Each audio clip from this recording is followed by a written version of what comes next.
Bonjour. AP Production 76 est dans un atelier de magasin de piano de Rouen avec Monsieur Vital Romet.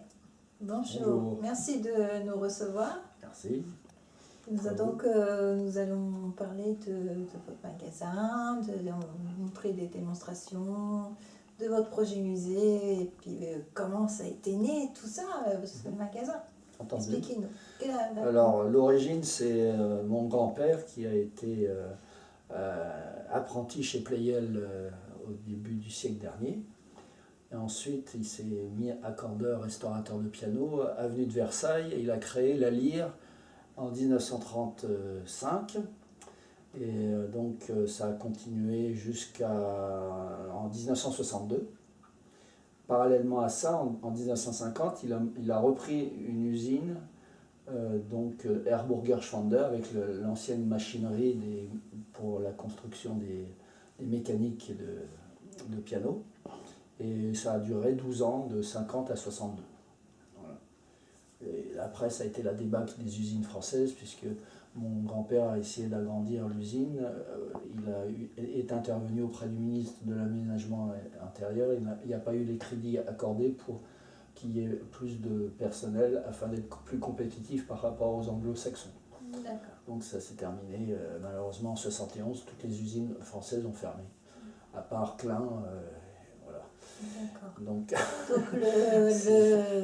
le piano, ça vous a toujours passionné, vous avez repris ça de votre famille, voilà. Et vous avez envie en fait de continuer en fait. Ça. Oui, mon père a travaillé dans l'usine de mon grand-père. Il avait une usine après Clamart à Romorantin, et ça s'est terminé en 65.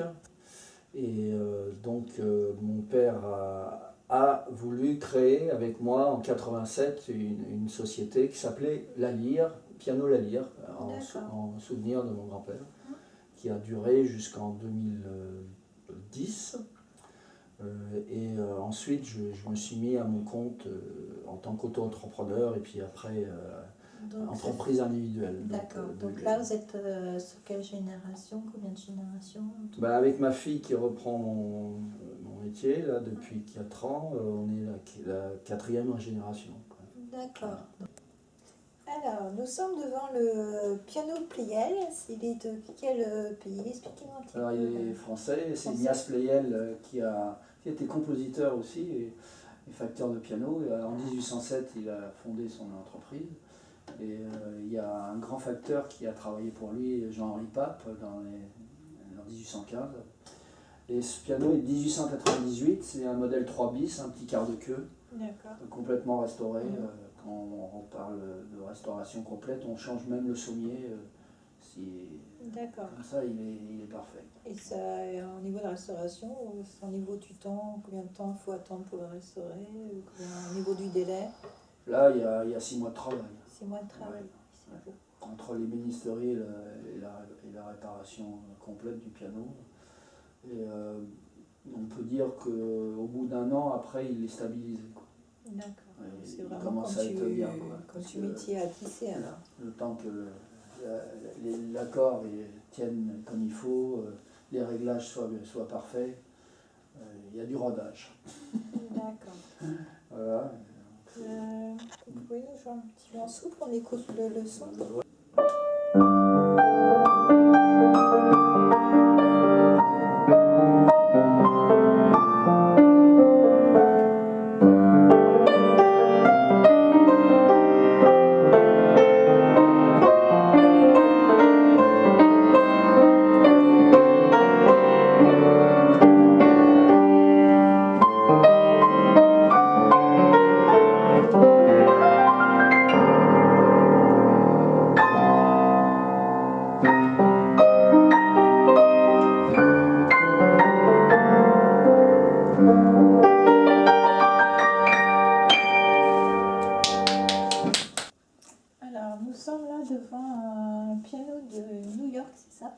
Fabriqué à New York, oui, c'est un digne de représentant de la prestigieuse marque fondée par un des frères de Steinweg, parce qu'ils étaient 2 frères, il y en avait Steinweg, Henry Steinway, donc américanisé son nom en arrivant en Amérique. Oui.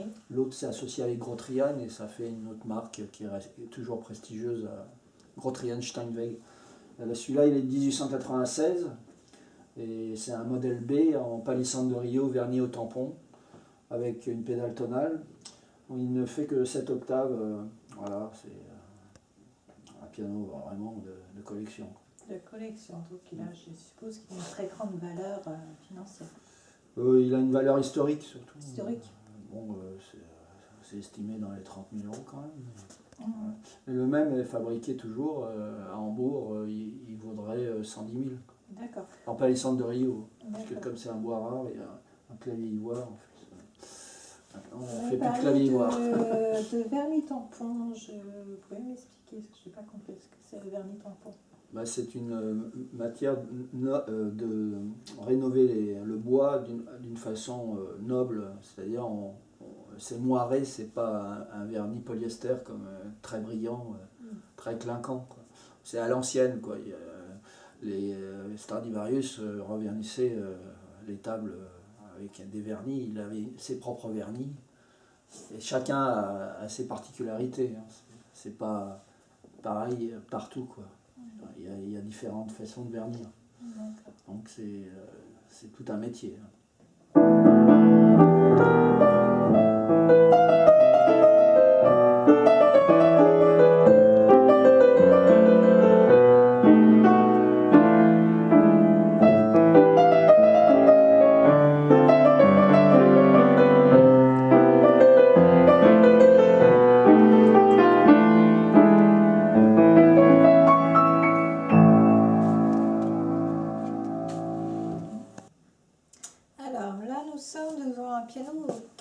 De Paris, donc un piano français. Voilà. Donc quelle est sa particularité? Alors bon, c'est quand même un des fleurons de la facture française d'entre-deux-guerres de Gaveau, qui a été fondé en 1847. C'est un modèle C, donc grande hauteur, déjà 1,30 m. Donc il est de 1929 et juste après, en 1930, il n'avait plus de chandelier, ni de poignée sur le côté. Vous voyez, c'est le même modèle en éventail, verni au tampon, noyé. Ouais. Et j'ai le tabouret d'époque, style un petit peu art déco, qui a été restauré évidemment. Alors pourquoi mettre des chandeliers au piano? À l'origine, c'était pour éclairer un peu les partitions, et on mettrait des bougies pour lire les partitions.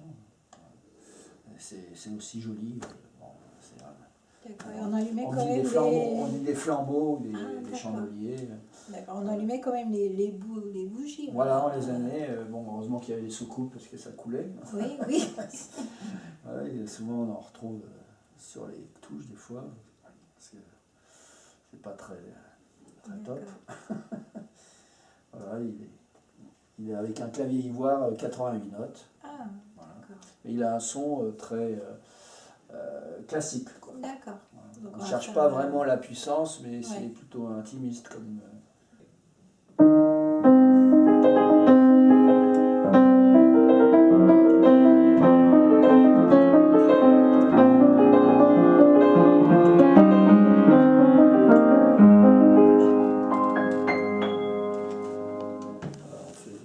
Donc là, nous sommes dans un piano de collection. Oui, c'est assez collecteur dans la mesure où c'est une commande spéciale d'un client en 1941 dans un manoir. Donc c'est un piano console, en fait, il est très, très bas. Donc il y a une mécanique surbaissée et surtout qu'il a un décor peint, laqué, avec des décors d'oiseaux avec un entrelac de branches, de fleurs. Enfin, il est très intéressant. Oui, il est original.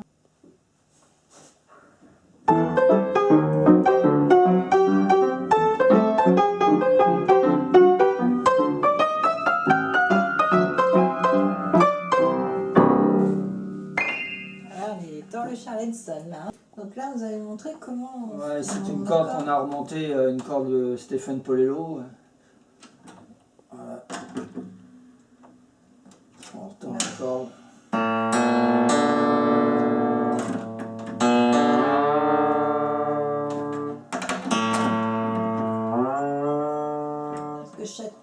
correspond à une note. Oui, c'est ça, et les diamètres sont, disons, en fonction du plan de corde, la charge sur la table d'harmonie, donc c'est calculé avec une formule de Pfeiffer, on appelle.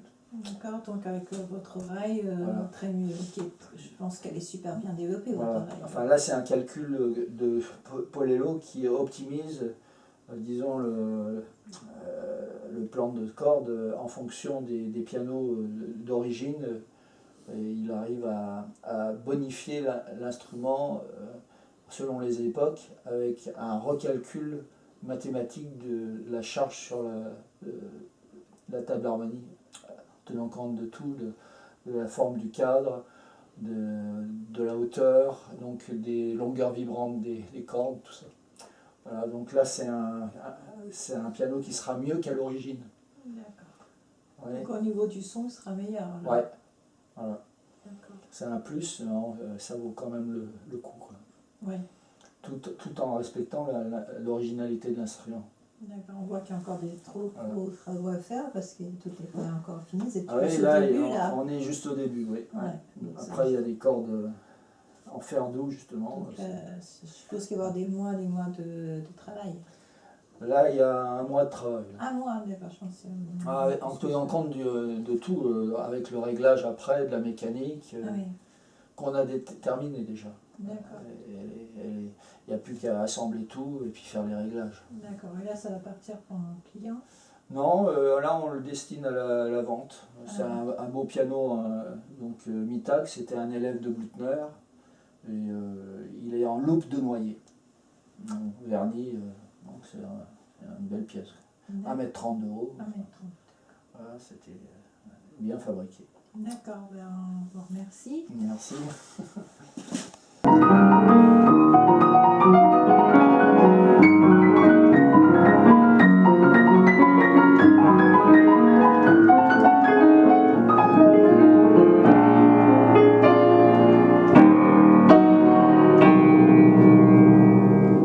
Donc là, nous allons parler de votre projet musée. Alors c'est notre projet, c'est à l'instigation d'Olivier Astier, un accordeur restaurateur piano qui fait partie de mon association de professionnels européens de France, qui est venu il y a 5 ans ici, et on est tombé d'accord sur le fait qu'il y avait besoin d'un musée représentatif pour éviter la fuite de notre patrimoine à l'étranger, et puis retrouver nos propres racines culturelles et musicales. Au sein d'un musée vivant de 5000 m². Qui se trouvera. Qui serait peut-être en Haute-Marne. En Haute-Marne, voilà. Voilà. Et ce projet. Dans un château. Dans un château, d'accord. De 11 hectares. Et là, on est en train de monter le projet concrètement. D'accord, et ça fait combien d'années? 4 ans, on a déjà 550 membres et dans l'association on a à peu près 600 instruments. D'accord, et au niveau budget, ça fait combien il faudrait compter 16 millions d'euros pour monter le projet architectural. D'accord. Vous m'avez parlé que vous avez écrit à Stéphane Bern, vous allez écrire à Stéphane Bern pour au niveau de la... Non, on l'a déjà écrit. Est-ce qu'il vous a répondu? Pas encore, mais bon, c'est tout frais. Oui. Et puis on a d'autres pistes aussi de mécènes. D'accord. Voilà, et ça avance petit à petit. D'accord. Là, vous avez fait une plaquette, c'est ça? Voilà, donc aux membres, on restitue une plaquette. Là, il y a eu un piano girafe qui a été exposé au Salon de la musique Musicora il y a 4 ans. Il y a 2 ans, c'était la maquette du musée.